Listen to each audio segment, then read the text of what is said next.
नमस्तेस्तु महामाये श्रीपीठे सुरपूजिते शंखचक्र गदाहस्ते महालक्ष्मी नमोस्तुते। नमस्ते गरुडारूढे कोलासुरभयंकरी सर्वपापहरे देवी महालक्ष्मी नमोस्तुते। सर्वज्ञे सर्ववरदे सर्वदुष्टभयंकरी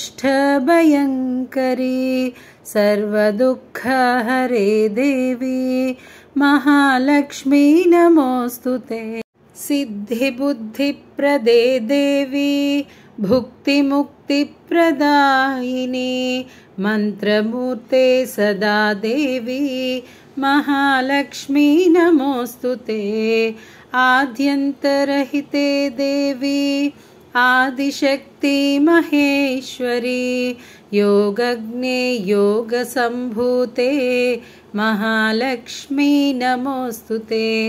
स्थूल सूक्ष्म महारौद्रे महाशक्ति महोदरे महापापहरे देवी महालक्ष्मी नमोस्तुते। पद्मासनस्थिते देवी परब्रह्मस्वरूपिणी परमेशी जगन्मातः महालक्ष्मी नमोस्तुते। श्वेतांबरधरे देवी नानालंकारभूषिते जगस्थिते जगन्मातः महालक्ष्मी नमोस्तुते।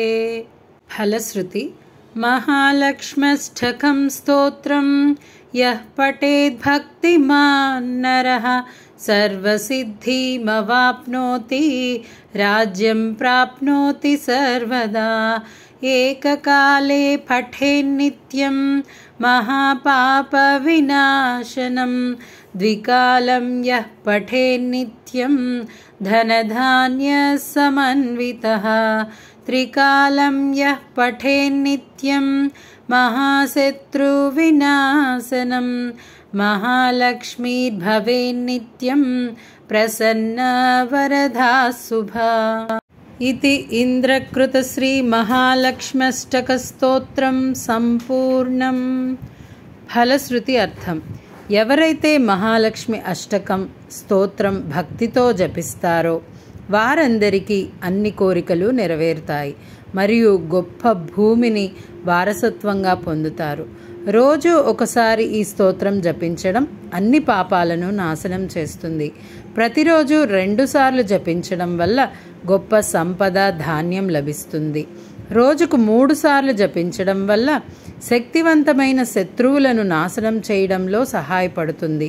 ఇది ఎల్లప్పుడూ మహాలక్ష్మీదేవి దయ పొందడానికి వీలు కల్పిస్తుంది। ఆ మహాలక్ష్మి యొక్క కరుణా కటాక్షాలు మనందరి మీద ఉండాలని కోరుకుంటూ సుందర్ సాయి సుధా నుంచి మీ Pallavi. Thanks for watching this video.